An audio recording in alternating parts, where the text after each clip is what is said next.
Yeah, they're just coming in the room.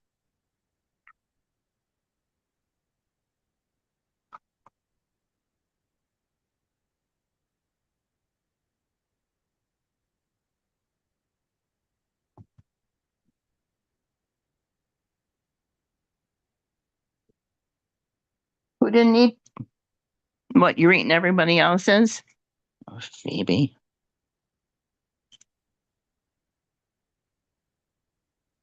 So I can't hear anything because like they're not talking into the microphones yet.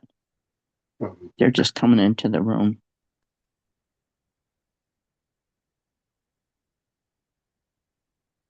Looking for Andy. Hey, Lynn, Yes. you are not on mute. Oh, I'm not. Oh God. Thank you. All right, I'm signing All right. on. I'm muting it right now. Thank you.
Let's see, do you need me?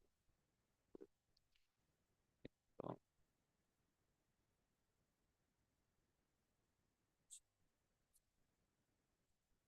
Okay. Good. Yep. Good morning. The time is 10:40. My name is Rick Williams. I'm Chair of the Development Committee. I'll call the meeting to order. Would the clerk please call the roll? Abaticola, Arroyo, Garcia, Garcia here. Linder, Young, Tepe, Tepe here. Leonard, Iqbal, Iqbal present. Williams, Williams present. Roth, Roth here. Pirog. You have quorum? We don't have any remote attendance. We do. There are no remote attendance requests. I would ask for someone to move for unanimous consent for the February 17th, 2026 minutes. Linder so moves. Any objection? Seeing none, the minutes from February 17th, 2026 will be admitted. Public comment. We typically have members of the public speak at the relevant zoning petition. So if I'm not calling your name right now, it's because I think you're on a zoning petition matter. So our first speaker is Ken Shepro. Good morning. With your permission, I'll stay here instead of staggering over to the. Please, that's fine. Okay, Thanks, Ken. my comment, the historical comment of the day, Mr. Leffler is no longer here, but his reference to ancient Carthage made me feel as if I were being upstaged.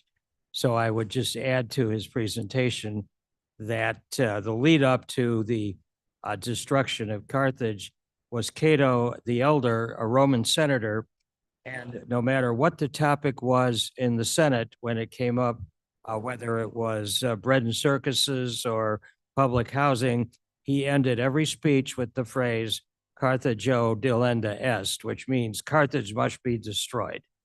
And eventually, after he repeated it ad nauseum, which is another Latin phrase, they finally granted his wish. And that was my historical comment for the day. Thank you. Thank you, Mr. Shepro. The monthly financial reports are on file. Are there any questions for staff? Seeing none, we're going to move on to building and zoning. Chris Stahl, floor is yours. Yes, before we move on to building and zoning, I just wanted to introduce our newest Get a team little member. closer, Chris. Oh, sorry. Our newest team member, Antoinette or Tony Mallet. Tony comes from us via Michigan and then Indiana and finally Illinois. And we have hired her to do the community development program manager role, which is deals with the programs, both CDBG, Home Investment Partnership, and the Grand Victoria Riverboat Fund. We are overjoyed to have her here with us. We are looking forward to what she can add.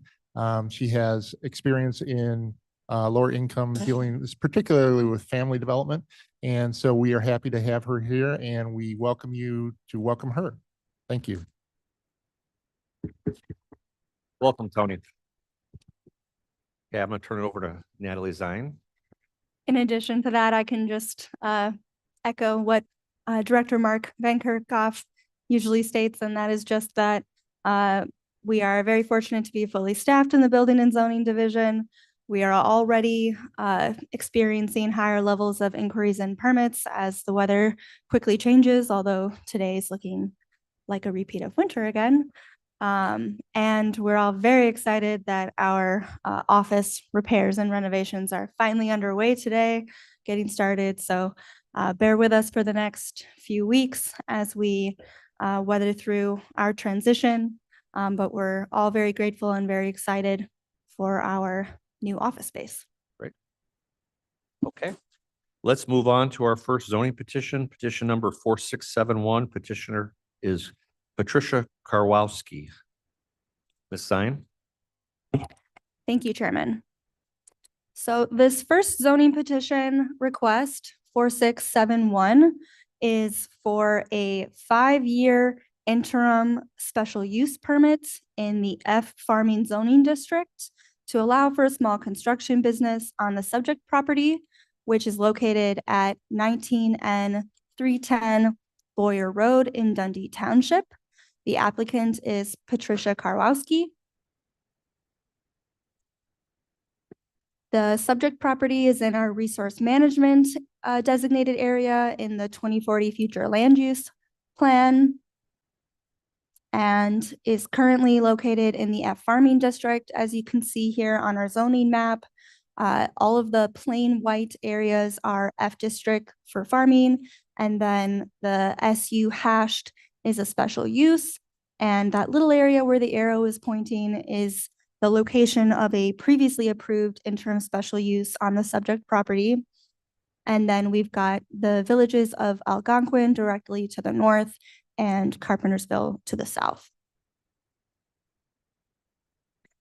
So really quickly, just as a reminder for anyone who's not familiar, in the Kane County Zoning Ordinance, section 25-8-1-2, it stipulates that in order to utilize land, lots, buildings, or structures which might remain unused or unoccupied by uses otherwise permitted in this district, an interim special use may be established in accordance with the requirements set forth in this section.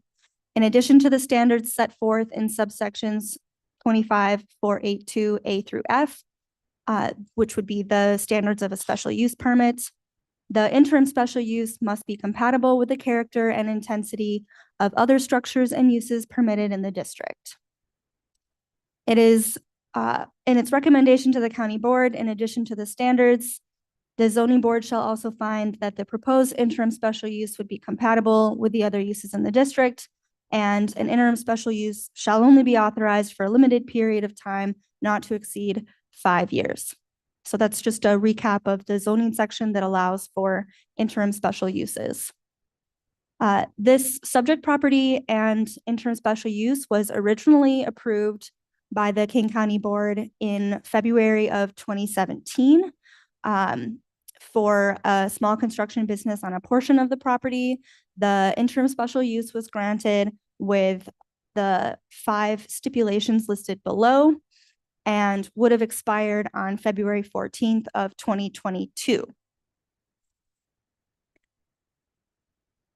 So over the past few years, it has been noted that there have been a few property violations at the location. First and foremost being that at the expiration date in 2022, the business should have applied for a renewal of the interim special use or cease to operate the business. And to our knowledge, the property owner did continue to operate the business without a renewal. So that would put it into a zoning violation. And then there were also some concerns from the Water Resources Department for some stormwater violations. So we've been actively working with the property owner to get the property and use back into compliance. Here's an aerial showing the location of the property. A little bit closer, you can see there's some farmland to the north and west, but this is a rural residential area that the subject property is located on. And that little orange box shows the original legal description for where the interim special use should have been located. Here's the original site plan.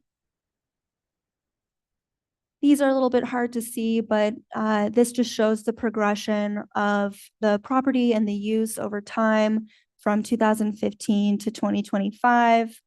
As you can see, it started out with, just the home and the grassy area in the back. And then over time, you can see in 2017, we're starting to see some of these storage containers on the property and other equipment. And it just sort of grows over time. Here are some photographs of the subject property.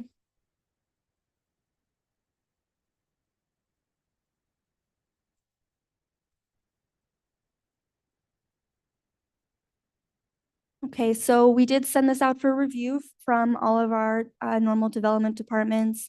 Transportation had no comments. The health department indicated that the owner should protect the well and septic system from any damage from vehicles by identifying the location and clearly marking it. And then noted that parking or driving over a septic field would cause damage to the system and therefore should not be done. The health department would require approval if any additional wastewater might be generated by the business to ensure the septic system would be suitable for such use. Forest Preserve had no comments. And then we did receive several comments from Water Resources. The site was issued a stormwater permit in June of 2017. Record drawings were received. The site does contain some floodplain and depressional storage. No fill would be permitted in these areas. In 2023, the county completed a cost share project to replace an aging drain tile in the area involving multiple property owners. Currently, there is a willow tree planting by the new drain tile on the applicant's property. The root systems of trees, especially willow trees planted near the drain tiles, will grow into the drain tiles, causing blockages and eventually blowouts in the system. And then the last paragraph says, please note, as routine practice on sites pursuing zoning or development intensification on the property, Water Resources requests surveys to verify there is adequate volume in the stormwater management system and that maintenance plans are up to date. Additionally, since 2019, when a site comes up for zoning petition or building permit, Water Resources will require a drainage and/or conservation easement to be placed over the stormwater management system and special areas like the floodplain on the site. And then we did get further comments updated on January 16th, 2026. No easements had been presented to Water Resources for review or recording with Kane County at that time. The applicant had submitted a survey to Water Resources. The survey indicates that the volume of the stormwater detention basin is now 0.654 acre feet. This volume is below the as-built volume of 0.684 acre feet. This indicates fill in the basin and leaves the site in violation of the stormwater ordinance. The applicant will need to remove this fill and restore the basin to the as-built volume and provide signed and sealed drawings of the site. Additionally, the applicant submitted a maintenance plan for the site. The plan was considered incomplete, and Water Resources will require a maintenance plan prepared by a licensed professional engineer in the state of Illinois. Because of the comments and status of the property, they did submit 4 stipulations of approval, including 1, Water Resources will require the stormwater detention volume be restored to the required volume under the stormwater ordinance. The applicant shall provide updated survey of the basin and disturbed areas on site, record drawings, and the recording of a drainage easement over the stormwater management facilities. These items shall be submitted to Kane County Environmental and Water Resources Department by April 30th, 2026. 2, a maintenance plan and schedule for the stormwater management on site will be required and must be signed by the owner. This shall be prepared by a licensed professional engineer and shall be submitted to the Kane County Environmental and Water Resources Department by April 30th, 2026.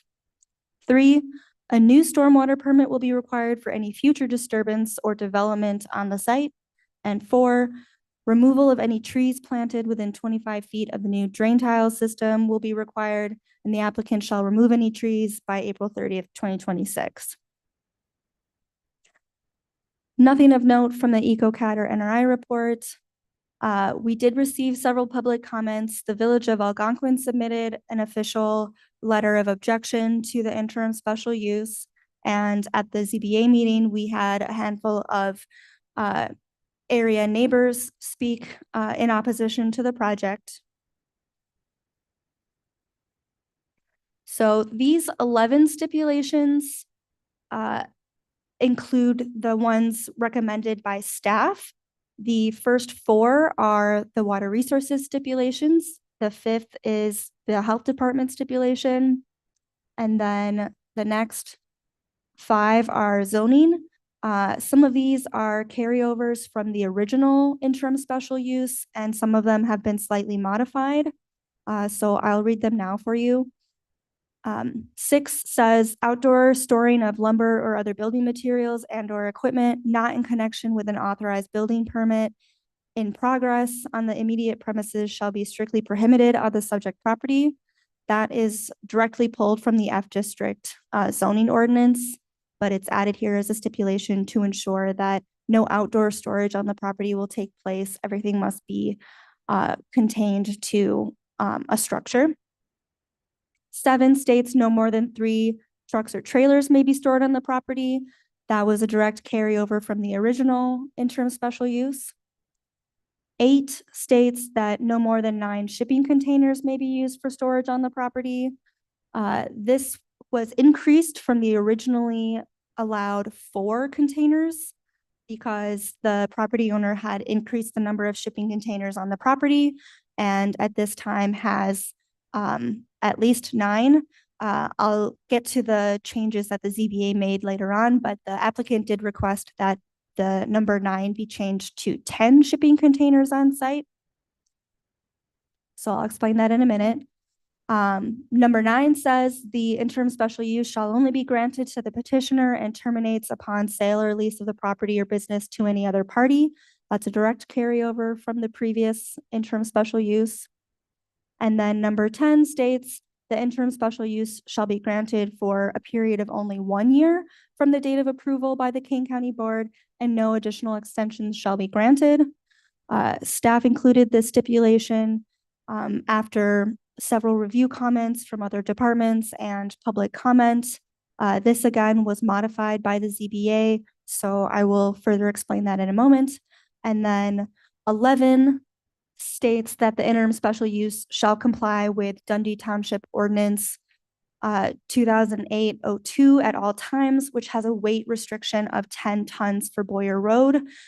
This was added because there were indications that semi trucks may have been coming to and from the site. And this ordinance from Dundee Township does already exist with the weight limit. So we wanted to make sure that that was re-emphasized as a requirement. So as I alluded to, the ZBA did review this request. We originally had our public hearing back in October of 2025, and then it was continued to February 3rd and then to March 3rd. We did receive those objections from the Village of Algonquin and some area neighbors. The ZBA established their findings of fact and voted to adopt them. And then they did make 2 changes to the staff recommended stipulations. The first being that the 9 shipping containers become 10.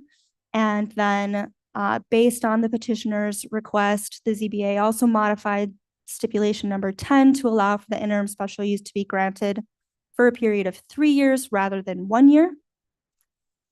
This was eventually, after much discussion, passed by the ZBA with a vote of 5-1 with 2 abstentions.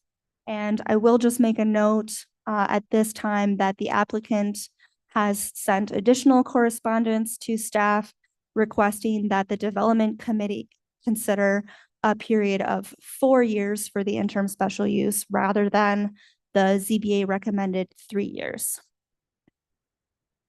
So this is the complete amended list of stipulations with those 2 changes from the ZBA. And then our next steps. That concludes my presentation. I know there was a lot of information, so I'm happy to answer any questions. And I do believe the petitioner is here as well as some area neighbors. Thank you, Ms. Zine. Before we invite the petitioner to speak, are there any questions for staff, Madam Chair? Yes, thank you. It mentioned about trees. Were trees planted? I think your microphone is. Yes, I believe That I mentioned, are trees planted? in the original interim special use, one of the stipulations was that screening trees be planted, but then at least one of the species that was planted ended up being a willow tree, which then caused damage to an existing drain tile. So the stipulation by Water Resources is just that any trees within 25 feet of a drain tile be removed. And are there trees there now that were planted per early recommendation? Or is it just the Yes, willow at tree? least the one willow tree. There may be other ones. So those trees will have to be removed? If they're in conflict with the drain tile, yes. So you can see on this, there are some trees here. These were planted as screening trees. I think this right here is the willow tree. So at least that one is in conflict with an existing drain tile and needs to be removed. The other ones will need to be evaluated to see if they're going to cause potential issues or additional damage to the drain tiles. And if not, then they can stay. Was just a curiosity, was that determined of what kind of tree is appropriate, knowing that that was a restriction at the very beginning? I don't think the original stipulation indicated what kind of tree be planted. It was pine trees. Let's see, I have the slide with, at least I think. There we go. So the stipulation originally read, landscape screening shall be installed along the northern side of the property within 6 months of granting the interim special use. So the zoning ordinance just said that when the establishment of use permit came in, there may have been additional restrictions, or it may have been better outlined in the stormwater management permit. But I wasn't here in 2017, so I'm not sure. This is the language pulled from the approved ordinance here. Perhaps Mr. Williams, going forward, we can evaluate that to make sure that we have a stipulation of what it's an appropriate tree. May I add some clarity to maybe the position of the tree? You have a I know if you look at the Google Maps, current Google Maps, you should be able to locate the drain tile replacement area. Well, the willow tree is way over here, isn't it? No? Where's it? Where's the drain tile? I think it's clear off the slide to the right, Here? way over. Blair, can you pull up a current Google Maps of that area? Yeah. What's the address? Give them the address. That is 19N 374 Boyer Road. This is just for clarity. 19N 374 Boyer, Boyer.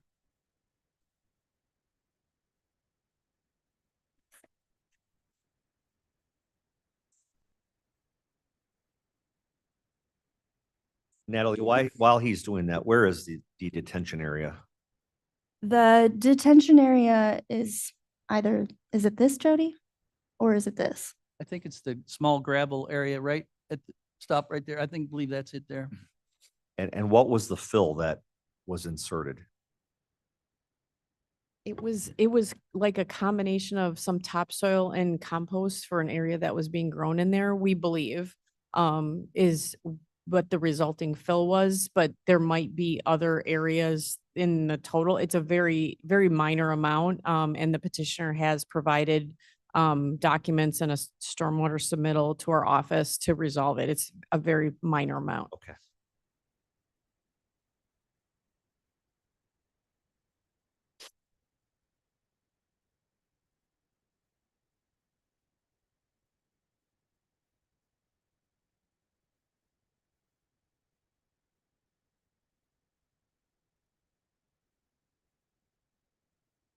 So is that the drain tile?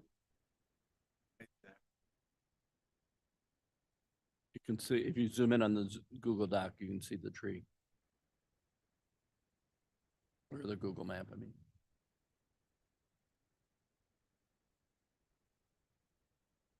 Tree.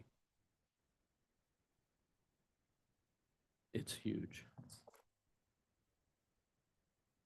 Willow trees are. Okay, you know what, we have a very long agenda, so Chris, Yeah. we'll come back to Yeah, this. Mr. Chairman, Um, I would propose an amendment to resolve this tree issue.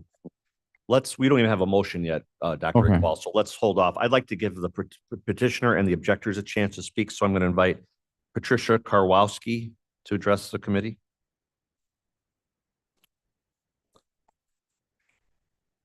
Good morning. I'm Patricia Karowski, the owner of 19N 310 Boyer Road and the petitioner. So the special interim use permit is applied for so that we could continue to operate the business right now. I met with, so I guess there was some confusion in communication. So previously, when I applied for this the first time, there was never an explanation that it had to expire, couldn't be renewed every single time, until about maybe 3 weeks ago when I spoke with Mark and Keith, the director here, just to see what the best options would be and to support what the county is looking for. So we are committed to relocating the business. It will just take time. I wouldn't be able to move it immediately or quickly, because there's other things that would be in process as far as finding a location and costs and things of that nature. So obviously I would love, want to comply with what their requirements are, because I understand, ordinances change and things change. I also have supplied the county about 10 properties that have a very similar situation as mine. I just don't know if they have special interim use permits or if they've been extended or applied for. So they are researching that information as well. As far as I know you guys are talking about the drain tile. If it's okay, I'm more than happy to share where it is. So if you see all the way to the right, so like that long line, so this is when they were doing it. So the drain tile is near almost like the front, like kind of the back of my yard. So it's very far away from the back. And the willow tree is planted right on the corner of my property and Sue's property. And it's about 13 feet away from the drain tile at this time. So it will get moved about 12 feet out So we planted the willow tree in that area. And then in addition, we had approval when the drain tile was replaced from Water Resources and Jody, I'm sorry, to add an additional catch base that the people had installed to help with if there was any water accumulating it and letting it drain. So the drain tile is near the front. So the screening that Madam Chair was referencing, that was all a stipulation of the first one. So those are all Norway trees. And then also in front of the containers, there's about 25 of those Norway trees as well. So probably altogether, there's about 32 that were planted. Okay, so where is the willow tree? I can't see. Right here. Yeah, right Okay. there. Okay. Oh. You can see the drain is the scar in the land from north to south. Thank you. So It's not for- Mr. Caius. proximity- the proximity is important where that willow tree is planted. It's right next to the drain. Yeah, it's not quite as big. That's why I pointed it out. Thank you. That's not what the one they were referring to. Are there any other questions for the petitioner? Ms. Karkowski, do you have anything else to say at this point? No, I mean, again, I'm committed to relocating it. It would take some time. It wouldn't be something that would happen quickly. Mr. Chairman? Yes, Mr. Shepro. Yes, Shepro State's Attorney's Office. I was at the zoning hearing, and there were two issues that were discussed, but I believe not incorporated into findings. And the first was that there are stipulations that require action by April 30th as a part of the extension. And it seemed to me that there was some concern on the part of the zoning board members as to whether that condition was able to be met or whether the petitioner was in a petition to meet those deadlines. And if not, obviously the rest of the extension would be a moot point. And the second was a question about whether this board or any board could, as a condition, say you can never get an extension, as that might attempt to bind a future. Yeah, that's a Board action. legislative act. I That's would for our, Just jump in here that the petitioner has met both of those stipulations before April 30th. We have both of those items They in have our both. office. okay. Thank you, Ms. Wallneck. Yeah. Thank you, Ms. Karwowski. I'm going to invite Sue Tortoria to the podium. Good morning, Ms. Tortoria. Sue Tortoria, 19N312 Boyer. I'm on the south side of Patty.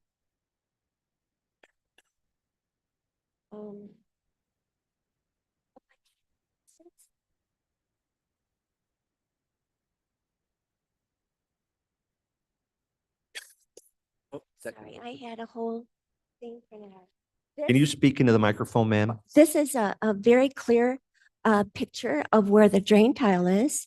And to answer your question, as far as the willow tree was planted 2 weeks before the drain tile went in.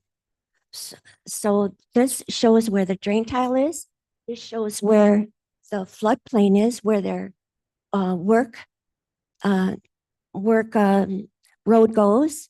And it also shows the flooding that was caused from all their digging that they did, that we were flooded for a consecutive of 7 years of 4 feet of water. The back 3 acres we could not use. From back here to here, there was no accessibility for us to use that. So this is our house here. This is Patty's house here. All the stipulations that were on the original permit were all broken. They did not follow any of them, and they kept on using our property. They moved their gates using their skid steer to come onto our property, to go to the back farmer's property with whatever product that they had. They had last summer, they had in one day, they had 18-wheel dump trucks filled coming down Boyer Road. Now an 18-wheel dump truck can hold up to 40 tons. of weight, be it gravel or stone. They backed up into their driveway, dumped whatever they did, and came back 6 times. Now, what you've got here is the floodplain and the 6-inch brand new drain tile. Now, what guarantee do I have that I'm not going to flood like this again? This flood lasted 7 years, which I paid taxes for that. Nobody in any of the departments came to follow through with what that permit said. They broke everything on that permit. This has been going on now for 9 years. How am I supposed to protect myself from somebody that is doing all the wrong to my property? We have lived here for 31 years. We've never had this problem before. So please, whatever you decide, make sure that it's a fairness one, because this willow tree was intent. So I'm like so done with all of this, and I wish somebody would help us. It took zoning or a water source department 5-6 years in order for them to put in a new drain tile, because when Merrick went to dig the work, the road, he dug up all the drain tiles and he threw them out. And my husband went over there and said, wait a minute, you can't be doing this. We're going to flood, which we did flood. I don't know what else to say, but what I'm worried about is flooding again. Nobody is helping us in that respect. County, the Water Resource Department paid, I think, over $4,000. We paid over $3,200. They were charged $32. Bill Sanders, the other, was charged $32 for a mistake that was not ours. And what we're dealing with here is somebody that doesn't have any regard to their neighbors, we're residential. That's all we are, is residential. So I'm sorry I wasn't able to read what I had, but it was a little bit more detailed. Thank you, Ms. Tortora. Am I saying that? Tortoria. Tortoria, okay. We did receive an email or a letter from you, which I read. You mentioned you've had some issues with your neighbor trespassing. Is that an ongoing issue? Well, what happened was they moved on the back of their property. There was a large gate that went straight to the farmer's yard. They moved their gate to our side of the property. They moved our gate to, this is where the gate is now. And they would use their skid steer and go into the back through our property to go to the farmer's property. What we did was, besides the flood that we had for 7 years, it killed 23 of our trees. They're totally dead. We have to take them down. We started cutting them down and we put them in front of the gate so they would stop using our property for their skid steer. And it's your position that the flooding you occurred for what you said was 7 years was a result of the digging of the road. Right. So you're saying that your neighbor tore up the drainage tile and caused flooding on your property. We've been there 31 years. In the springtime, we would have water because the snow would melt and it's a wetland area in our backyard, but it would dry up by April, May the latest. This time when they dug up their road, we were consecutively 4 foot of water for 7 years. 7 years, we could not enter. The water went into their yard and it went into the Johnston's yard. So we could not use our property at all to get to that back 3 acres. Thank you. You're welcome. Our next speaker is Tony Tortoria.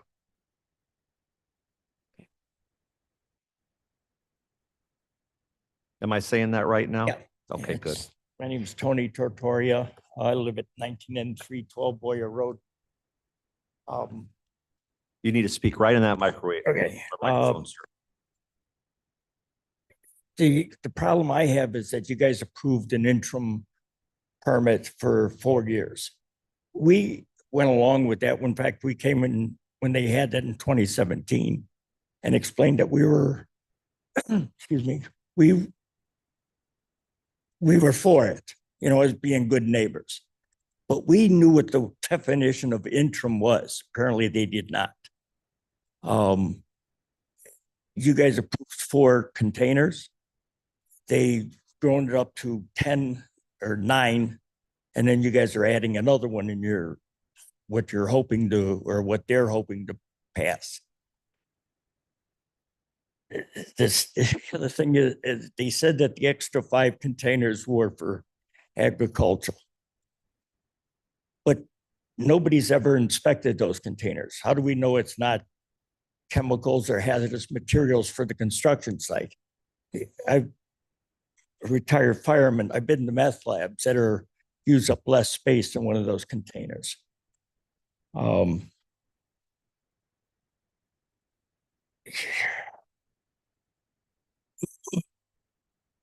They said it would take 5 years for them to remove all of this to get it onto a new site. But it only took them 2 years to build up all these containers and to add all the gravel and to dig up their backyard and our yards. Like my wife said, when is enough enough?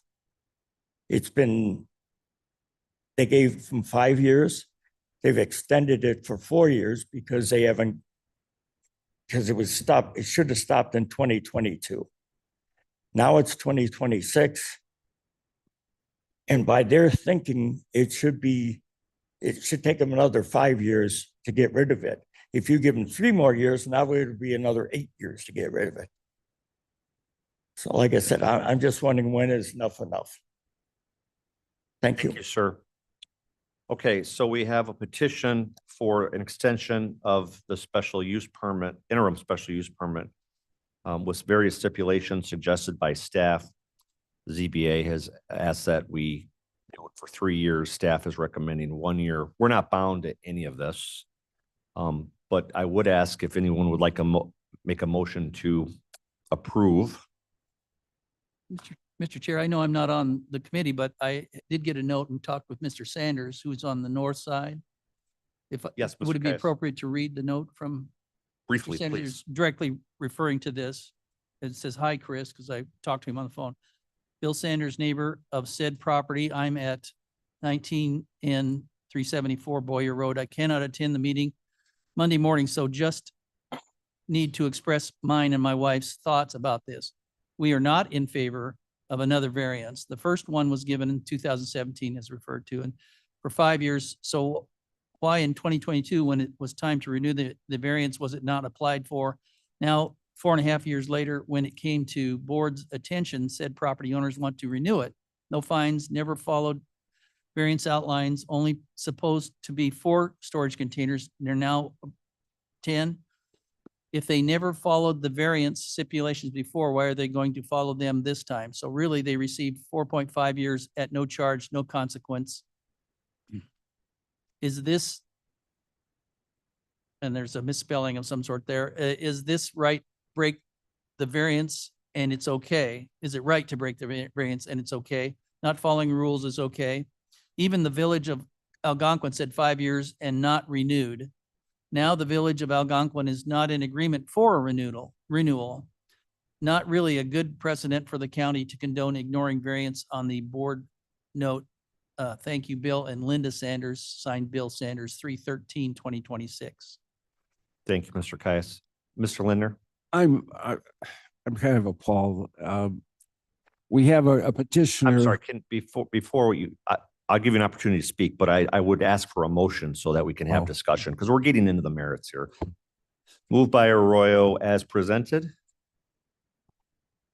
with the stipulations on slide 57. Okay. Moved by Arroyo. Is there a second? Garcia will second. Seconded by Garcia. Now, we're in discussion. Mr. Lindner, please continue. Yeah, I could have written that letter that Mr. Caius just read. I don't understand. We have a petitioner who didn't comply fully with the original petition, then let it slide for over 3 years. Now it's 4 years because it's taken some time. And the zoning board of appeals, very generous, and they've already asked for 2 changes to what the zoning board of appeals approved.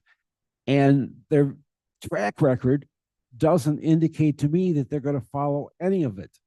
relocation, let me tell you, in my estimation, you've got 10 storage trailers.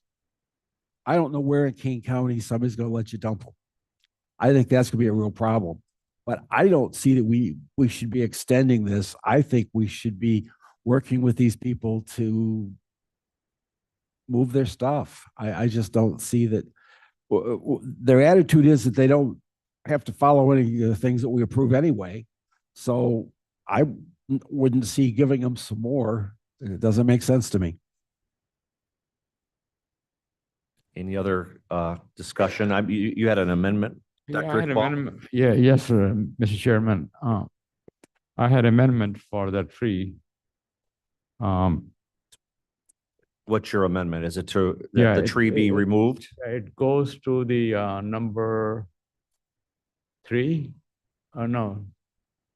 Is it number 3 or is it? Number 4. It's number 4. It says property owners shall remove any trees planted within 25 feet of the new drain tile system by April 30th. Yeah, it should be added that the trees that are injurious. Why don't we just identify the specific tree? Why don't we just say the willow that's 12 or 13 feet from the existing drain tile? That would be one. Yeah, that'd be another. Okay, so there's a motion by Dr. Iqbal to amend stipulation 4 to clarify that the non-conforming tree is a willow tree located approximately 12 to 13 feet from the existing drain tile. Is that correct? That's correct. Is there a second? Move. I don't know if we have a way to really do that. I think Jody and staff knows where it is. Even the petitioner has not acknowledged that she knows what the tree is. And so I don't think there's an issue on the location. Just, do we have a second to Dr. Iqbal's motion?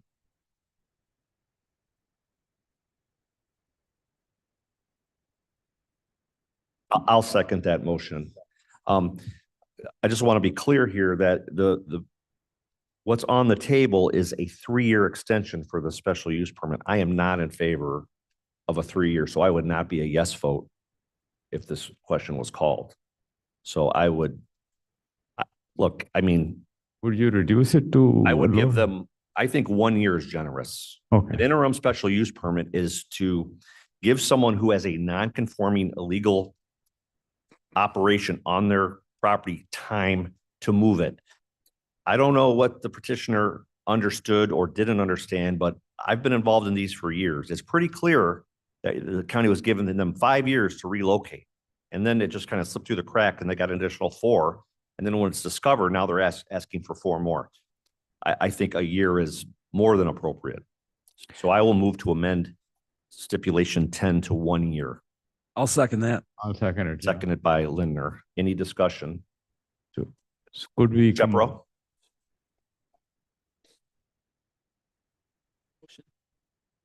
Need to vote on it. There is. Maybe we could do them as Could like we an combine it? omnibus amendment if Could we combine the you will amendments? I I will amend my amendment to You would- include item number 10, which says 3-year to 1 year.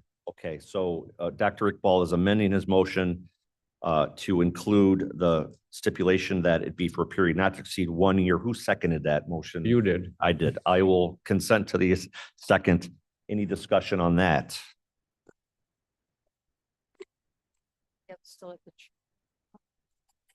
Madam Chair? We still have the removal of the tree. So yeah, so the stipulations are as presented with the understanding that stipulation 4 is the willow tree that's about 12 to 13 feet from the drain tile. And stipulation 10 is for a period not to exceed 1 year. Any further discussion? Clerk, please call the roll. Arroyo. Garcia, Garcia, yes. Linder, Linder, yes. Iqbal, Iqbal, yes. Williams. Yes, Is amended. thank you. The next item for consideration is, This was for the amendment. oh, I'm sorry. Any further discussion on the underlying motion on the petition? Seeing none, please call the roll. Arroyo. Garcia, Garcia, yes. Linder, Linder, no. Iqbal, Iqbal, yes. Williams. Williams, yes. Passes 4-1. Thank you. The next item for consideration is petition number 4679. Petitioner is IL Solar 07 LLC. Ms. Zine, if you could be brief with this presentation. And the Yes. next two as well. Thank you, Mr. Chairman. I will be very brief, and if at any time anyone has any questions, just let me know. Petition 4679, the applicant is Illinois Solar 7 LLC for a special use permit in the F farming zoning district to allow for the development of a commercial solar facility on approximately 15 acres located generally at 45 West 502 Reed Road in Maple Park. Here are the application documents included. This is our location map. You can see the blue rectangle is the subject property.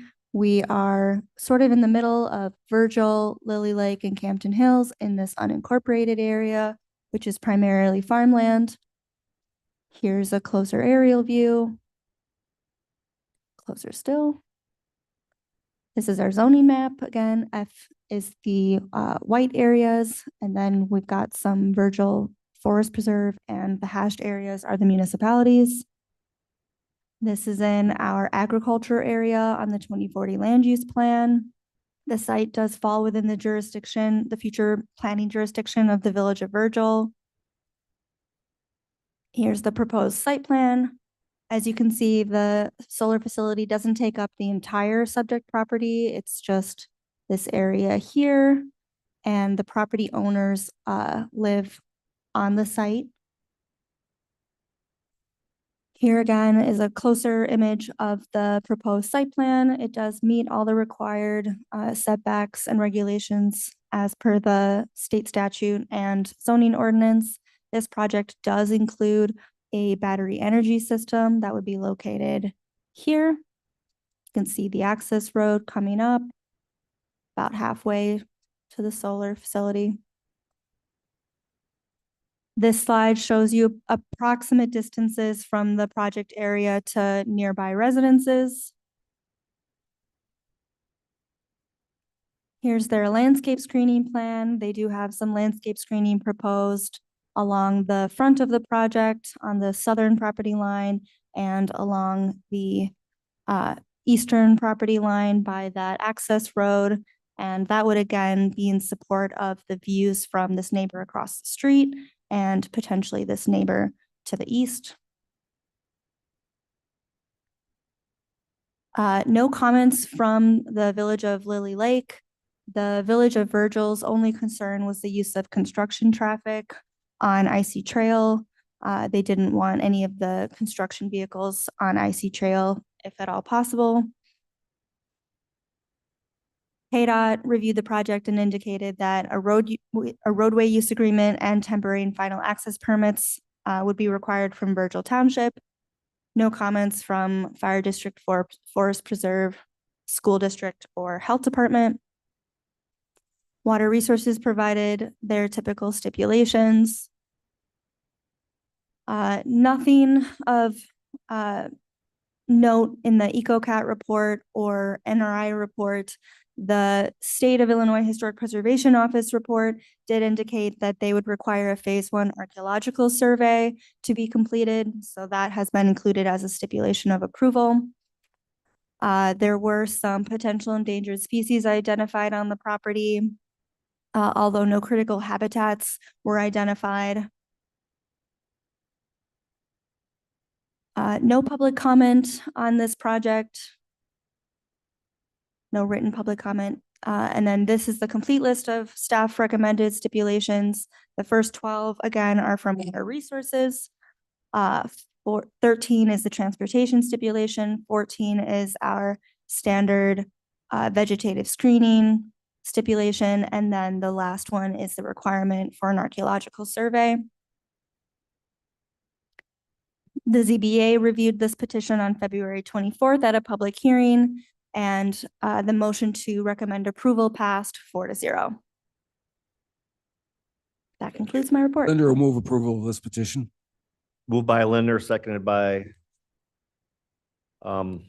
The only question that I have is the village's concern about potential damage to icy trail. And maybe if the petitioner could address that point for us, please. The petitioner did state in the ZBA meeting that they did not need to use icy trail. And as a part of the roadway agreement with the Village of Virgil, they can probably stipulate that as well. I just didn't add it as a So stipulation. that's covered by the stipulation. Yeah. Okay. Any questions for the petitioner, Madam Chair? Yes, I'd like to get some information about the Illinois Solar 07. Is that, could you tell me- Microphone, please. Horizon Solar, Madam Chair, just they've been before, Mr. Milka's been before us Okay, numerous I agree. times on Okay. various petitions. Very good. Just to guarantee that, are you going to be looking at hiring people from Illinois? Are you going to be bringing people from out of state to do the installation? We'll certainly be looking to hire people from Illinois. There's plenty of skilled labor in Illinois. Solar projects are not particularly challenging or specialized construction projects. So I can't say with sure who the general general contractor or EPC as we call them would be, but mostly they are hiring local labor to actually perform the work. Okay, good to hear. Thank you. And that applies for your next petition as well. I'm Yes, assuming. sir. Okay. Any other questions for the petitioner? Mr. Kramer, are you here on this petition as well? Okay. Okay, I think we're ready. Do you have a question, Mr.? Yeah, Mr. Chairman, just a question for my education. ZBA was involved and they heard it. But based on the appellate court decision of Grundy County that you distributed to us, that hearing was not required. Because the LaSalle factors are irrelevant to what the court said. So, so going forward, does ZPA has to be involved in it? They do, because that's what our ordinance process is. So our ordinance process is it's a special use in the farm district. That process, as it stands today, requires a public hearing before the ZBA and then coming to this body. We are looking to amend our ordinance basically to, if it passes, to make solar a permitted use in the farm. Because you're right, we have a public hearing where we're usually applying the LaSalle factors, but the Illinois legislature has told us you don't really apply those here, and if it meets the groundwork that the state has laid out, you have to approve them. And the law that's coming in June is even more stringent. So you're technically right, but we're looking to change that. Okay, thank you. Okay. I think we're ready for a vote. Would you please call the roll?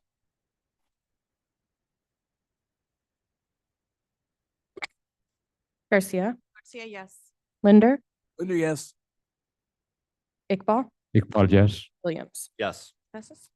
Next item is petition number 4679, petitioner, excuse me, 4680. Petitioner is IL Solar 08 LLC. Ms. Zine, floor is yours. All right, thank you. So we have another solar petition from Horizon Solar Power. The applicant name for this one is Illinois Solar 8 LLC. And again, they're requesting a special use permit in the F district to allow for the development of a commercial solar energy facility. This is located on approximately 30 acres, generally located south of Powers Road, west of Ridgefield Boulevard in Rutland Township, unincorporated King County. Here's our location map. As you can see, the blue rectangle is the subject property. And then we are very close to the village of Huntley and somewhat nearby the village of Gilberts. And then this road here is Powers Road. And on this next slide, you can see another aerial. We do have a more diverse land use pattern in this area. There's some industrial development here, lots of residential, as well as some farmland in the area. And this structure directly west of the subject property, I believe, is an Amazon warehouse. And then, as you can see, we do have some residential to the east and to the south. So here's our zoning map. You can see the white areas are F district, the hashed areas are Huntley, and then that PUD zoning is the residential subdivisions as mentioned. This is in our Countryside Estate Residential District area in our future land use plan. And this falls within the Village of Huntley's planning jurisdiction. Here's our proposed site plan. So you can see there's an access road coming off of Powers Road. It does go through this parcel to the north. However, no other disruptions will occur on this property outside of the access road. And then the solar facility will be on this southern parcel here. You can see the access road comes down the eastern edge of the property and then into the center. It does meet all the minimum setback requirements. So here's another aerial image where you can see some distances to nearby residential properties. So 235 feet to this neighbor to the west, 250 to the south, 185 to the southeast. Sorry, to the east. I don't know if I said west earlier. And then there's another home right here. And it's a little bit hard to see, but in this cutout from the site plan, it does meet the minimum 150 feet from a non-participating residence. And then just for your knowledge, I believe there's an easement along the subject property on this side before the Amazon warehouse property. For landscape screening, they've proposed screening along the southern border of the subject property for those residents to the south, and then some screening on the northeast corner, again, to screen from the other residents. There's no screening in this area here because there aren't any nearby residents, and there's some existing landscaping in that area as well. No comments from either of the nearby municipalities, Forest Preserve School District or Health Department. KDOT indicated that a road use agreement and permits will be required from Rutland Township. And then we did get some review comments from the Huntley Fire Protection District, which is the jurisdiction the subject property is in. And most of these comments should be addressed in the permitting process for this project, should it be approved for zoning. Water Resources provided their standard stipulations. The first stipulation actually is specific to this site because the north side of the site has some extreme slopes that fall under our steep slope ordinance.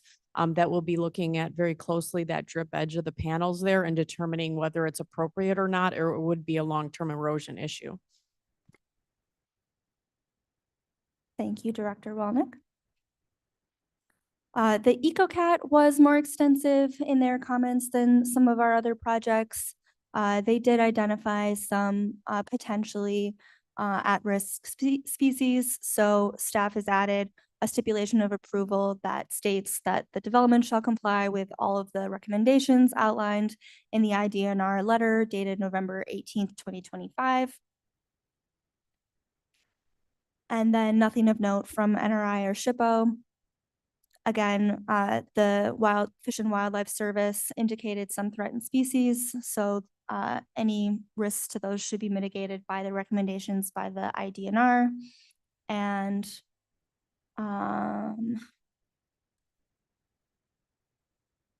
we did receive public comment on this project, definitely at the zoning meeting. There may also be some audience members here today. The ZBA held their public hearing on February 24th and voted to adopt their findings of fact. The recommendation to recommend approval of the petition passed with a vote 4-0 and included these final 15 stipulations from staff, the 12 from Water Resources, 1 from Transportation, the zoning screening from the zoning vegetative screening, and then the IDNR compliance. Mr. Lindner? I would move approval of this for the purpose of discussion and possible passage. By Lindner, seconded by? I heard Arroyo first. Okay. Mr. Milko, is there something you'd like to say? Yes, thank you, Mr. Williams. I had a couple of quick comments. Thank you, Natalie, very thorough. at the ZBA, there was one neighbor and he was not opposed to the project. He said, I'm not opposed or supportive. I'm neutral. He had some concerns about drainage, which were unrelated to our issue.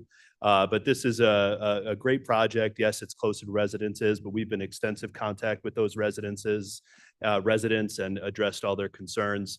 The only other small detail I wanted to add to Natalie's presentation was that the access road will be coming off of Powers Road, as well as the extension of ComEd's power lines to the site. So I just wanted to clarify with Natalie that it's not just the access road, it'll be access road and our power lines and point of interconnect. Thank you, Mr. Thank Malka. you. One more comment that I just want to clarify for their benefit, I guess, is that due to their conversations with neighbors, they have agreed to a minimum planting height of 7 feet instead of our normal 5 feet. Yeah, thank you, Natalie. I meant to bring that up. I mean, I think the landscaping plan looks good. Madam Chair? It mentioned about the animals or species. What are they? We see the same ones in most of these projects. The Blandings turtle, gosh, 2 butterflies, the monarch and a fritillary, Swainson's hawk, I believe, and the eastern fringe prairie orchid, if I recall off the top of my head. None of those are present on the site currently because it's just farmland, and so that does not have any habitat for those animals. There are some recommendations for design and construction of the site to notice if there are any turtles that come onto the site, and we will follow those, as is going to be a recommendation of the board and a stipulation of our permit. For the insects, for the butterflies, there will be significantly significantly more habitat than there is currently, given our planting of the native prairie pollinator-friendly ground cover, which is becoming very typical, but which we've done on our sites for 10+ years. Good. Thank you. That's very good to hear. And the And- fencing is, Mr. Malka, is designed for wildlife to pass through. Is that correct? We will be. It's a specific request for this site. I'm not sure about our other sites because I've never seen a specific requirement or recommendation by the DNR. But yes, one of the recommendations which we'll be following is to put the bottom of our fence, I believe, 6 inches, a minimum of 6-inch clearance between the bottom piece of wire on our fence and the ground to allow those turtles to come in and out, and any other animal that would so desire to do so. There was mention of a bird. The Swainson's hawk, Yeah. I believe, ma'am. Yes. Madam Chair? Yes. Yeah, and that's there's no, solar projects have no impacts on hawks. They can fly in. and They can out fly- at they just will. fly right They're not stuck there. Yeah, again, they might find that the other birds and critters that we attract to the site, given the fact that we're converting it from basically bare farm ground to a native habitat, they might have some additional snacks for those little critters that get in there. That would be excellent. Dr. Paul, did you have a question? Yeah, I have a question. It's for my education. This piece of land is 30 acres. Correct. How much electricity do you think you will produce from this one? Yeah, we have approval from ComEd to install a 5 megawatt solar project. It's a little dense, most of them, we prefer to have them on 40 acres, but they work just fine on 30 acres for a 5 megawatt site. And over the course of the year, that'll generate electricity equivalent to about 750 or so average American homes. Okay. A second question, the previous project that you just explained and was approved, you had 15 acres. Yes, sir. How much electricity will you produce from that one? That's a 1.5 megawatt site, so 1.5, significantly smaller. That is constrained by the availability of space on ComEd's power lines that project will connect to. Okay, thank you. We would prefer to do a bigger project there, but. Mr. Linder, briefly. Yeah, could you tell me just a little bit about the follow-up on the plantings of the native species in the field? 2 years from now, are you looking at that and replanting if necessary? If necessary, replanting, but with proper management in the first few years, that should not be necessary. The key for establishing that ground cover is to have good preparation of the ground before the seed gets planted. I know that Kane County has also implemented a requirement of planting a cover crop, I believe, during construction, and then after construction, doing some decompaction and remediation of that ground, and then planting the native seed mix under there. For the first few years, it may actually be mowed a couple of times a year to knock down the aggressive, what we would call noxious weeds, and let the native plants establish themselves. And then once that habitat really gets established, it'll be treated with spot herbicide application as necessary to keep the Canada thistle, reed canary grass, and other invasive species down. Thank you. Thank you. Let's call the roll, please. Arroyo, Garcia, Garcia, yes. Linder, Linder, yes. Iqbal, Yes. Williams. Williams, yes. Thank you. Thank you. Next item is petition number 4681. Petitioner is USS Webb LLC. Ms. Zine. Okay, last solar, guys. All right, this applicant is USS Webb, a subsidiary of US Solar LLC. The request again is a special use in the F farming district to allow for a commercial solar energy facility. This project is only 1.25 megawatts on approximately 10 acres. So again, this is a smaller project located at 14N 937 Briar Hill Road in Hampshire. Here's our location map. You can see the subject property outlined in blue. We've got Hampshire to the north, Pingree Grove to the northeast, and Elgin to the southeast. Primarily farmland around the subject property with residential subdivisions across Briar Hill Road to the west. Here's an aerial view of that area. Again, you can see farmland as well as this residential subdivision to the west. This is the subject property here, and there's an existing home where the property owners reside currently, approximately there. Here's another close-up aerial. So this is approximately where the solar project will be going. This is the participating residence, and there's a non-participating residence here and here. Here's our zoning map, again showing primarily farmland with some residential across the street. This is in our agriculture area for our 2040 future land use plan. And this is within the city of Elgin's future planning jurisdiction. Here is the proposed site plan. You can see the access off of Briar Hill Road. This is an existing driveway that goes to the residence, and then a new access drive will be constructed along the northern edge of the property to access the panels. This green area here is proposed vegetation. And again, it meets all of the minimum requirements for setbacks, etc. This is just another close-up. So again, very approximate measurements, but there's approximately 300 feet between the nearest panel to this non-participating residence to the west, and approximately 390 feet from this corner panel to the non-participating residence to the southwest. They did provide recommended landscape screening. Staff has indicated that per our current zoning ordinance, landscape screening would also be located in this area here because of the residents in this area. So with our typical stipulation of approval, additional landscaping would be added during the permitting process along this southern border of the facility.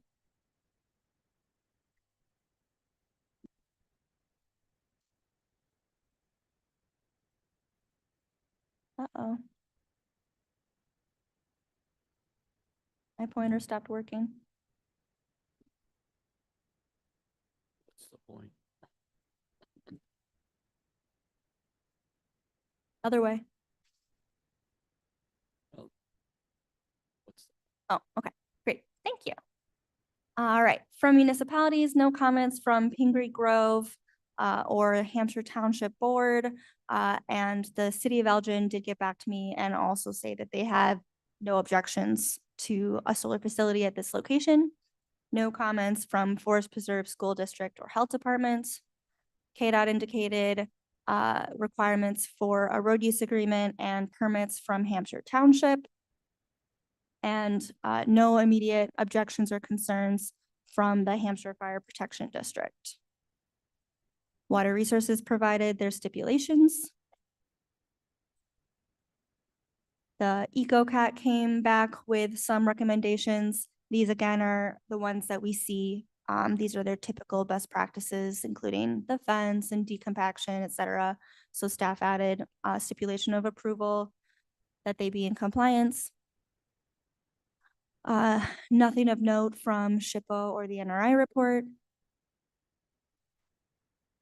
And then I'll just read the comment under the U.S. Army Corps of Engineers header. There are no suspected wetlands on the proposed project premises. There is, however, significant area north of the parcel that belongs to FEMA Flood Zone A, 1% chance of annual flooding. Additionally, shown in the site plan and topographic maps included within the application, the area assessed as flood zone north of the project corresponds with a riverine wetland area identified by the NWI. Because this area is not on the leased parcel, the applicant will avoid this area entirely and will not disturb them. However, US Web will submit a Army Corps of Engineers letter of no objection as an attachment to satisfy the requirement for our stormwater and/or building permits. We did get comments from the public on this petition. All of them were included in a packet on the King County's website.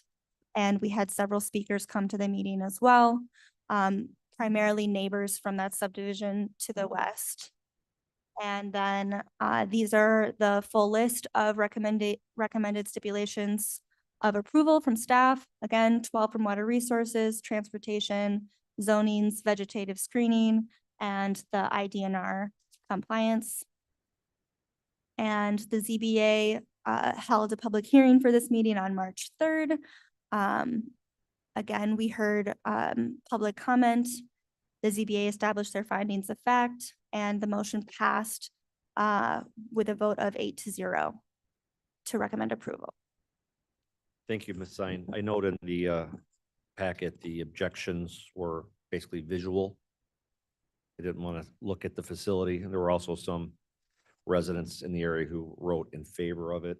So do we have a motion? Adoption for purposes By of Linder, discussion. seconded by Arroyo. I do know we have a representative of the petitioner, Mr. Morris. Are there any questions for the petitioner? Mr. Morris, you're free to make a very brief presentation if you'd like. Sure. I won't bore you with a presentation. Staff here does a very good job. My name is Tyler Morris. I'm the senior developer at US Solar, representing the petitioner, USS Webb Solar LLC. I just wanted to make ask of the committee this morning to potentially amend stipulation 14. For the benefit of doubt, I have no issue with the addition of screening along the southern border.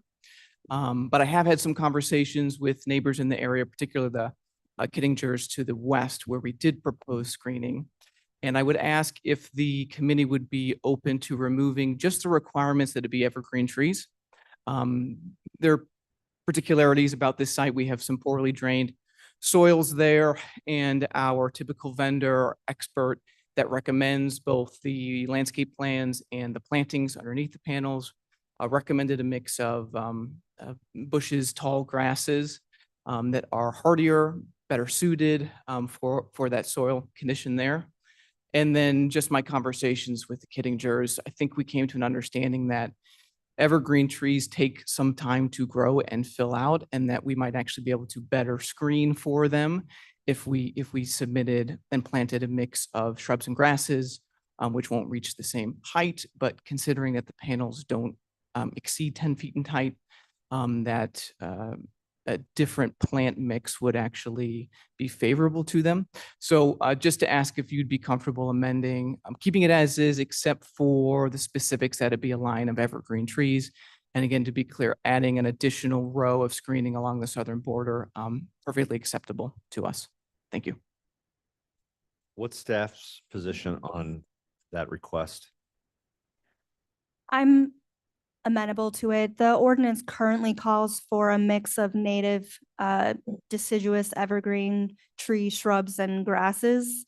If we just removed the second part of the stipulation where it specifically calls for evergreen trees, it would still be in compliance with our current code requirements.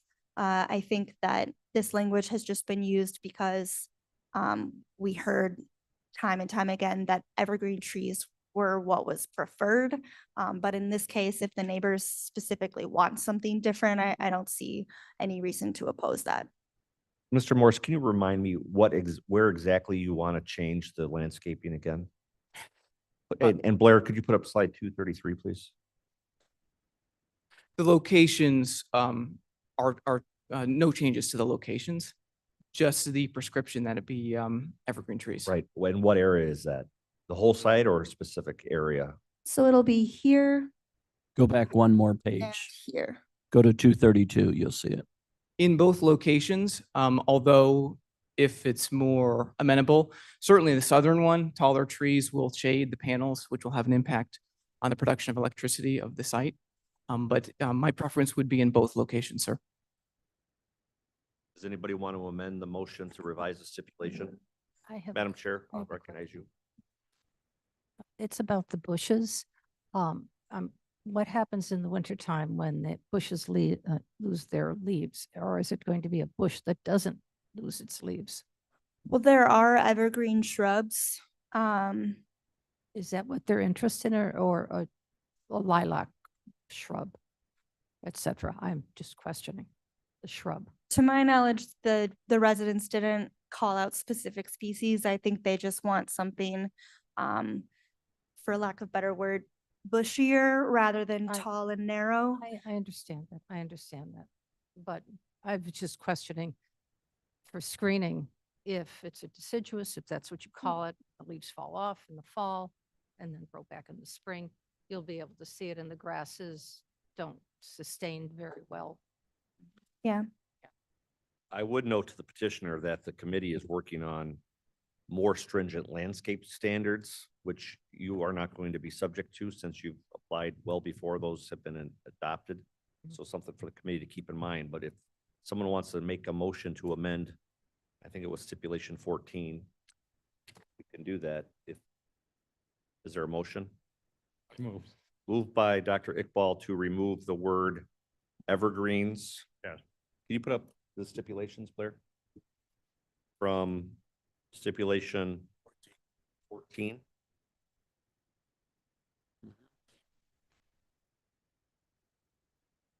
What page is that in? Let's make sure we're looking at the right thing here.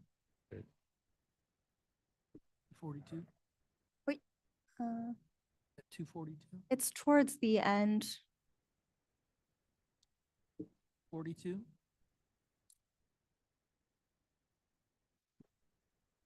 There. There we go. So, number 14 is what we're looking at. So, Simply removing the rest of the sentence after non-participating residences. residents. And then the ordinance would apply, which allows for evergreens, but also some other options. Okay, so the motion by Dr. Iqbal is to amend stipulation 14 so that the stipulation stops after the word residences. I'll second that. Seconded by Lindner. Any discussion? Call the question, please, on the amendment.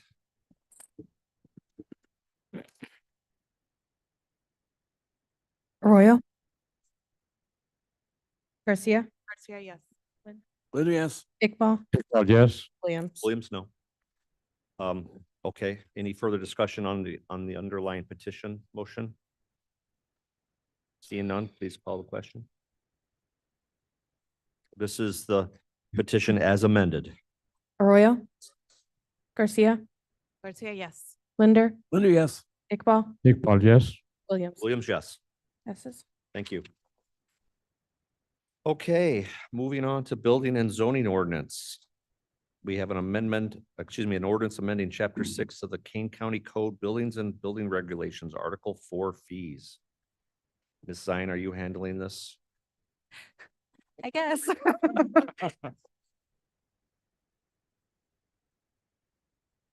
Sorry, let me find my place.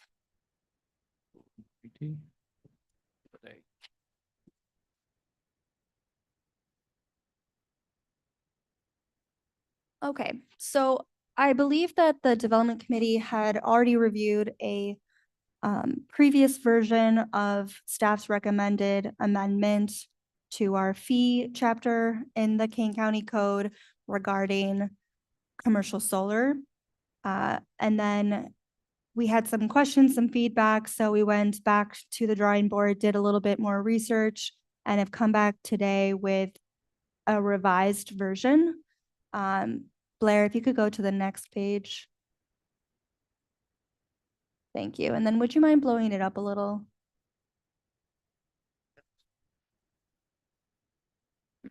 All right, so this is the original version of the amended. All right, I'm sorry, this is going to be confusing. So we proposed an amendment, and then at the board meeting, the full King County board meeting, we presented a revised version of the amendment at executive, excuse me. And today we have another revised version for you to consider. Have handouts? Okay, so you should all have a handout in front of you with the revised document. So essentially the thought process behind the revision was based on a couple of things. One, we wanted to be in compliance with the state statute. Two, we wanted the fees to be fair and equitable to all types of solar projects, be it residential or commercial. And three, we wanted it to be very easy to understand and to process. And then also to, at minimum, cover the administrative costs of reviewing these permits. So the state statute indicates that a county is permitted to charge a maximum fee of $5,000 per megawatt. That translates to $5 per kilowatt. So in this new version that we are showing you today, it's a very simple structure. The rule is essentially $5 a kilowatt with a minimum fee of $100 to cover our administrative costs. So it would be $100 or $5 per kilowatt if the amount exceeds $100, and that directly translates to $5,000 per megawatt. And then we're retaining the section. We're keeping the language from the state statute that also says that the county may require reimbursement from the applicant for any reasonable expenses incurred by the county in processing the building permits. That's language directly pulled from the state statute. So if we require the assistance of an outside consultant or a third party to review these, we can recover the costs of using those in addition to our minimum permit application fee. And item C on this list just refers to the fee schedule also being applicable, including item G, plan examination, and that would be implemented if there were any other structures or things on site that might need to be reviewed in addition to the solar panels. So after many very productive conversations with some of you and staff and all of the input, staff feels that this is the simplest, most straightforward and equitable version of these fees while still recovering all county expenses and being in compliance with the state statute. Do I have a motion to approve? I'll move to approve. Moved by Lindner, seconded by Yeah. Garcia. Any discussion? Yes.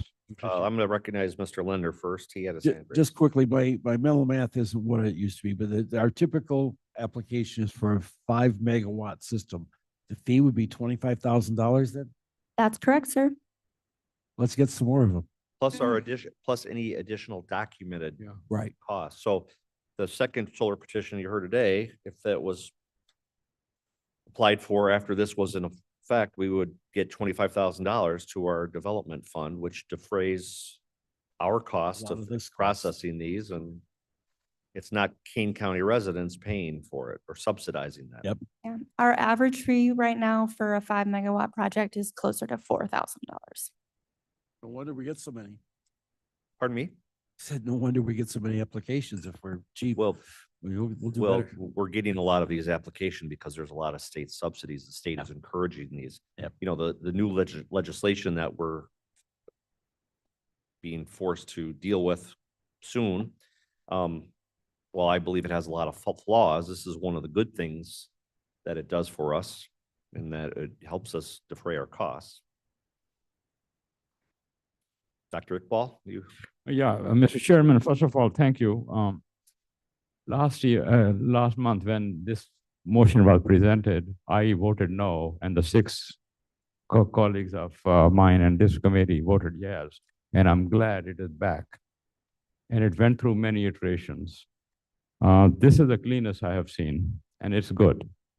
There were 2 mathematical errors, among other things, in the last version, which has been crossed out. This has only 1. Well, we're making progress then. Yes. And I will amend this motion to incorporate that mathematical What's your error. concern, sir? First of all, the energy storage system, it is not measured in kilowatts. It's measured in kilowatt hours.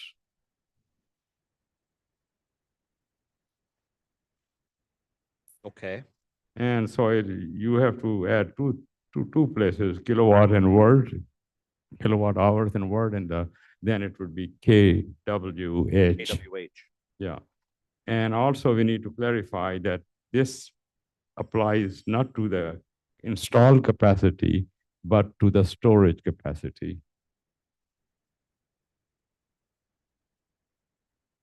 What's staff's reaction to that? I'm no expert in kilowatt hours and I haven't spent a whole lot of time on this, so I want to see what staff believes. So for item A, I think installed capacity. Installed storage capacity, I think is what Dr. Iqbal is saying. Insert the word storage Yeah.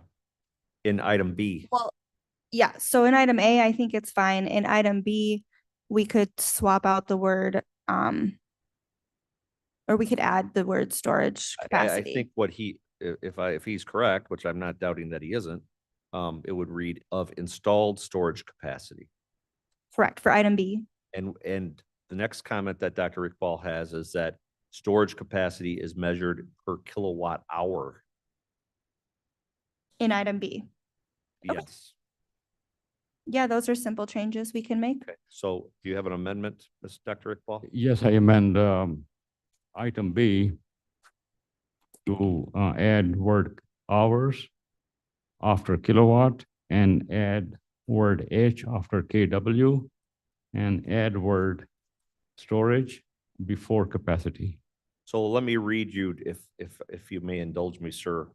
You are amending the motion to approve the revise Exhibit A to say for item B, energy storage system fee, $100 minimum or $5 per kilowatt hour, parenthetical KWH, close parenthetical, of installed storage capacity, whichever is greater.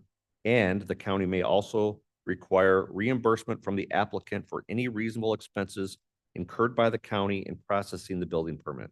Is that how it should read? That's how. Okay. Moved by Iqbal. Do we have a second? Second. Seconded by Lindner. Any further discussion on that point? Call the roll on the amendment, please. Oh, I'm sorry, Jody.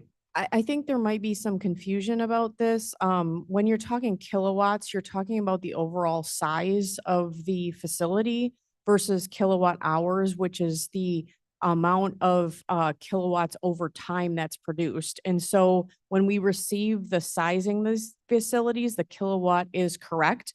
What that facility is producing over time is the kilowatt hours that the facility produces. So I think we're talking about apples and bananas, and I just have a concern that it should, for the purpose of the permit, it's the overall size of the unit, not how much electricity is being produced over time. No, I don't think it's there are two different items going on. One is a generating unit, the other one is a storage unit. He's talking about the battery. Battery, yeah. The battery, one developer may not use battery at all. Do we have a consultant that we deal with on these? We have a solar developer in the audience. Maybe they can chime in. Tyler, would you like to address the committee on this issue? Thank you, sir. I'd be remiss not to admit that I dream about KWH and KW in my sleep. So in this particular instance, battery energy storage systems are different than the photovoltaic systems, as you pointed out, sir. But it's a nuance, which I would not fault anybody for confusing. I still get it wrong sometimes, and I look at these every day. For a battery storage system, in fact, you can have two sizing. You could size it in terms of KW and KWH. You can think of it as a bucket. The bigger the bucket, the larger the KWH. So you may want to think of it in capacities in terms of that. And the size of the valve and how much water can come out is the flow, or the amount of discharge from that bucket. That's the KW value. So, you know, my recommendation for the board is when you are thinking about fee structure and the complexity and the size of battery energy storage system, then I agree, sir, KWH would probably be the number that you assign your fee to. But I would just caution you that if you have a, say, high KW battery system and a low KWH, it can send a lot of electricity very quickly, but it will die out quickly. It has a short overall duration to the grid.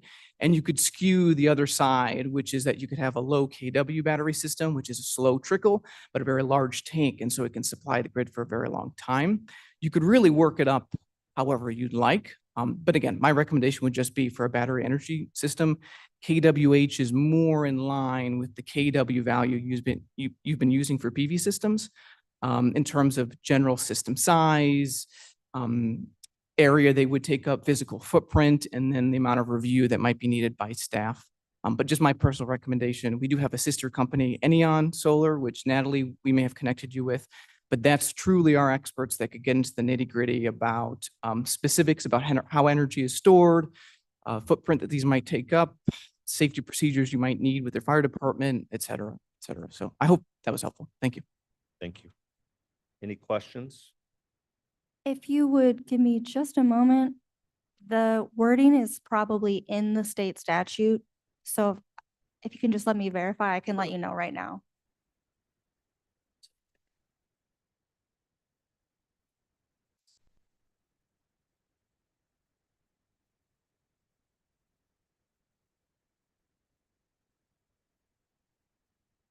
So the state statute reads, county siting approval or special use permit application fees. Shoot, and this is the same for permits, I believe. They use $5,000 per each megawatt of nameplate capacity. So I'm happy to swap out in both A and B, instead of installed capacity, make it nameplate capacity, because that is the exact wording in the state statute. So what you are reading, the statute doesn't address the storage. Yes, it does. Nameplate capacity. Nameplate. For it says megawatt. It doesn't say megawatt hour. No, it says megawatt of nameplate capacity. Of the battery? Yes. Well, should we amend, you want to amend your motion to, No, I will stick with that. I think for batteries, we're in discussion, Mr. Roth. I would recommend take this offline and before the next committee and resolve it. I want to move it on. We need to Yeah, move it on. and that's what Um, I'm recommending. But I'm not on the committee, so. Here's what I would recommend is that we move it on with the understanding that we will have a more definitive explanation by the time it gets to executive, because right now I'm hearing it might be fine as written. It would be fine the way you say as well, and the state statute says something else. So, Mr. Shepro? Mr. Chairman, Shepro, State's Attorney, I think your suggestion would be good and simply provide that the State's Attorney's Office will do a final review before it gets to the Executive Committee.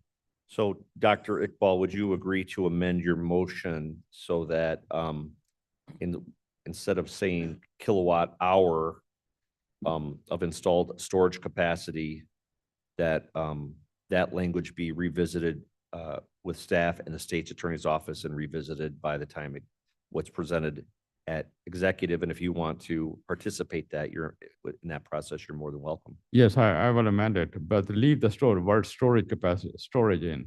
Okay, that's fine. Although, isn't it called nameplate capacity? I think it's probably. But it has to refer back to the storage. It should not go to generating power. Well, the problem was we are dealing with two things. One is generating and the other one, this capacity, installed capacity appears at two places. So you are amending your motion to say per So- kilo. May, the importance of all revisions that we make to the Kane County Code is that it's in direct compliance with the state statute. Mhm. So for ease of conversation and clarity, in both the solar panel systems and the solar energy storage systems, the state statute uses the term nameplate capacity. So I should have used that. I apologize for that. And according to the internet, nameplate capacity can refer to kilowatts or kilowatt hours. So I think that's why it's used in both locations in the state statute, because it can apply to either. So I think the easiest way forward would be to just revise the text amendment to swap out the words installed capacity for nameplate capacity in both A and B. And then we'd be in direct alignment with the state statute. Okay, so we have a motion, an amendment to a motion pending by Dr. Iqbal. Staff Yeah. is asking you to amend it to. Yeah, I will amend the motion to state, to take away the storage that I proposed and add nameplate at two places, A and B. Do I have a second? Who seconded the first time? I'll second it. Oh, yeah.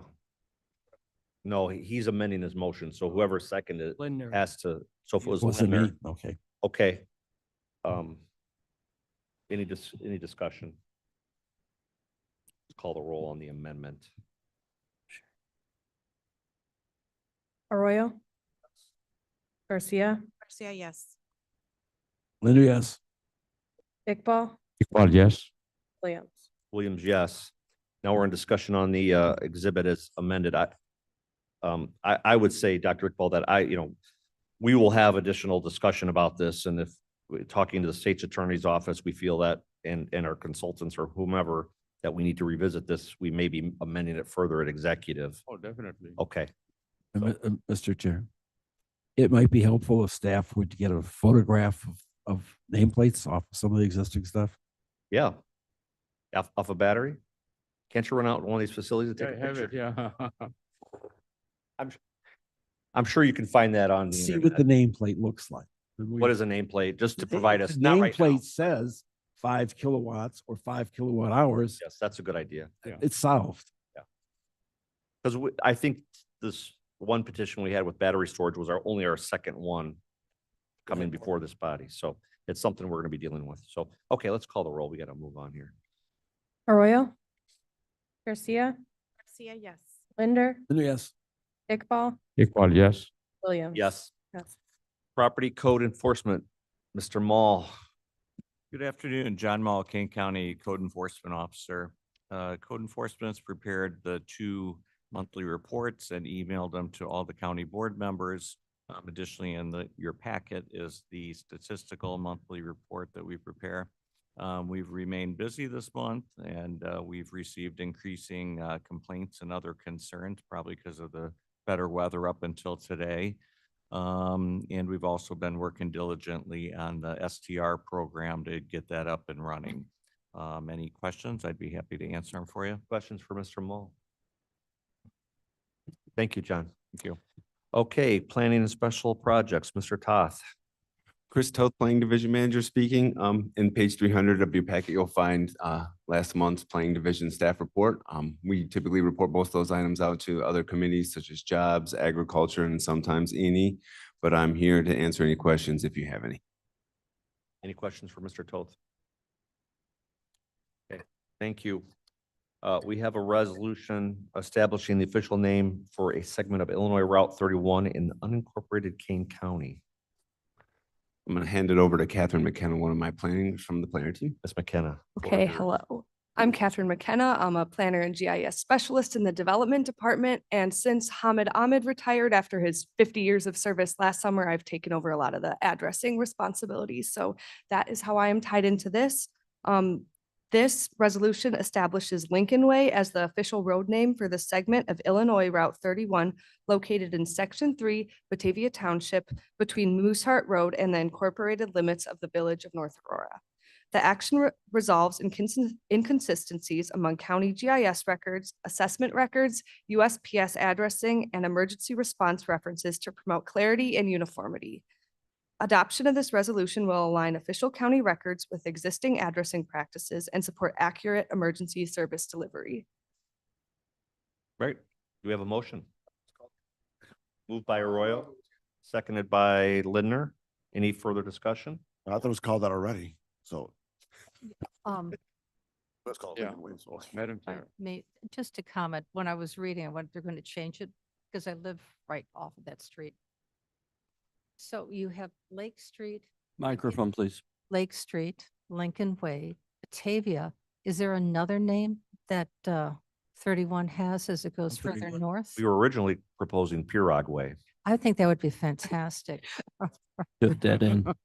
And 31 has a lot of names as you head north and south. But this section in our GIS records, it's called Aurora Batavia Road, but that doesn't, no other entities recognize that road. The assessor's office uses Lincoln Way, the USPS uses Lincoln Way. There are no street signs there, and all the mailing addresses use North Lincoln Way. So it's just something, a little thing in our data that mismatches the rest. Did see a street sign because I was looking for it. Where's Okay. Lincoln Way? On Oak Street, the intersection of Oak and Lincoln Way.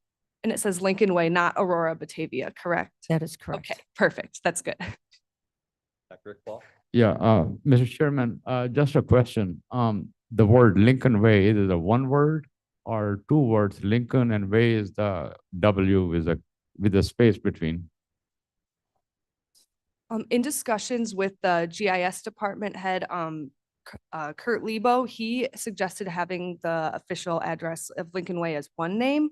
It varies, but it varies between records, but he recommended that Lincoln Way be one word for this Madam instance. Chair is proposing that it There should be was two. two words on the sign, Yeah.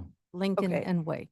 Okay, Well, I think what we're trying to do is line up the records. correct. So that, GIS and GPS or whatever is all the. Yes, and GIS recommends having it one word for this specific change.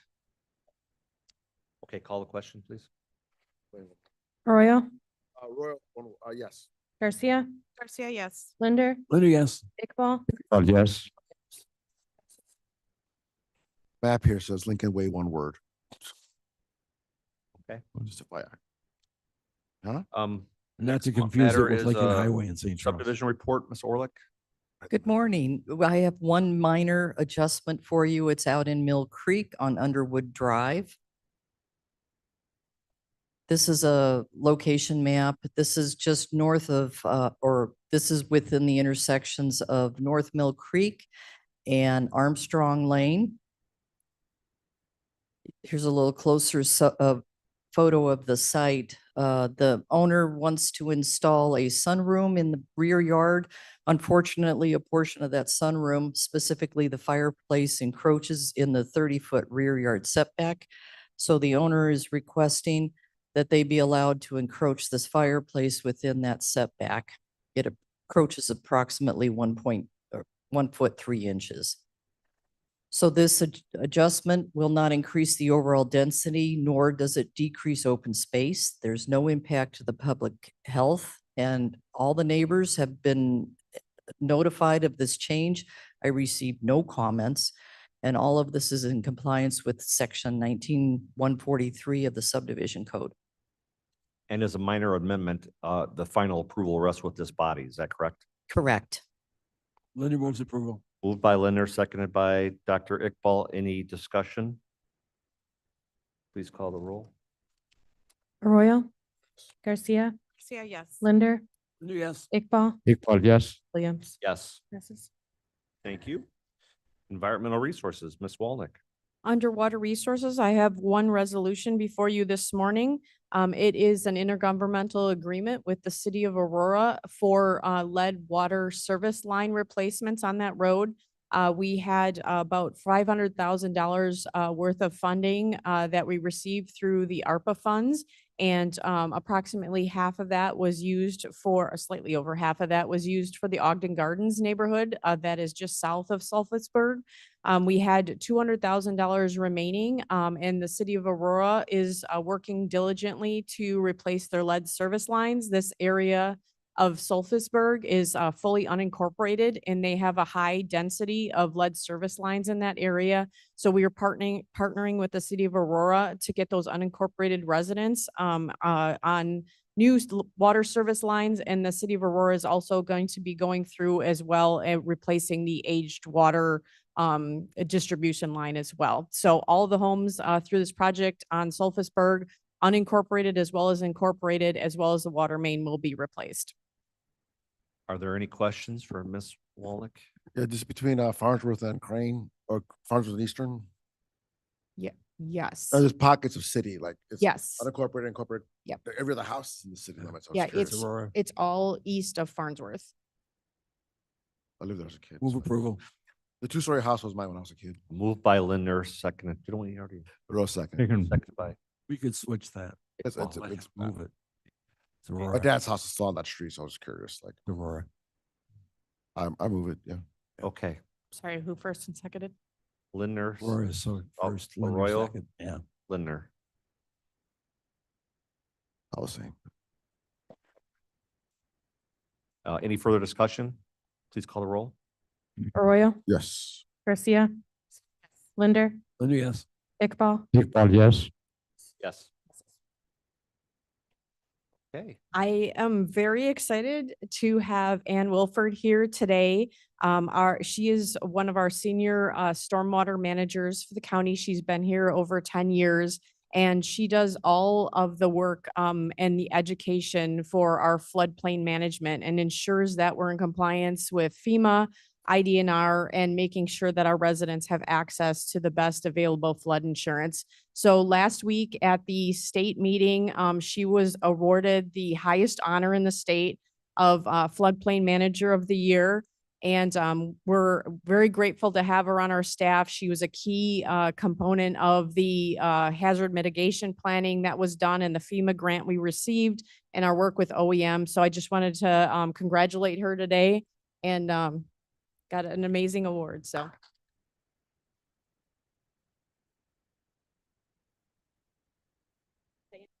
Would you like to say a few words like the Oscars last night? Did you receive your award, Ms. Wolford? Yeah, first of all, to the Academy. No. I'd just like to say it's an honor to serve the residents and taxpayers of King County, and an honor to be acknowledged for that work in the floodplain. And just to acknowledge my coworkers and department head in the Environmental and Water Resources Department. We couldn't do, none of us could do what we do if it wasn't for each other. And so we really rely on each other, and it's a team that I work with, and I'm very proud of that. Well, I'm sure I speak on behalf of the committee. Thank you. Congratulations. Very well done. Thank you. Oh, Picture. Sorry, yeah. Here comes the picture. Here comes. Time. The pro.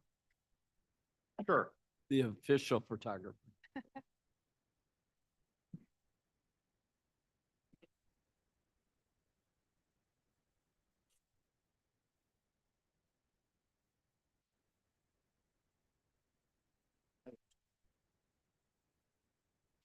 Thank you. Appreciate it.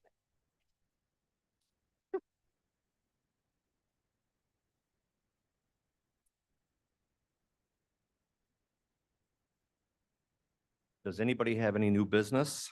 Mr. Chair. Mr. Linder? It appears that we are moving in compliance with the state law towards going away from our approval to just a permitting process for solar. I would ask as staff gets close to having that together, that we have a workshop meeting just for that, rather than trying to rush through it in 90 minutes. That's a great idea. I think maybe we'll have, I'll have a special meeting.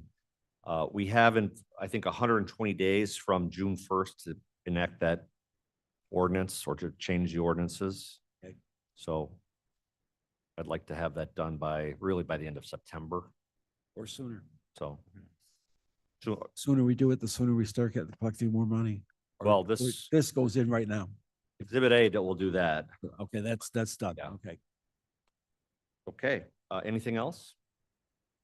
There's no need, excuse me, I'd ask someone to move for unanimous consent to replace reports on file. So moved. Asked by Who was Dr. that? Iqbal, any consent or any objections? Seeing none, the reports will be placed on file. No need for an executive session. I'll entertain a motion to adjourn. Linda moves adjournment. Linder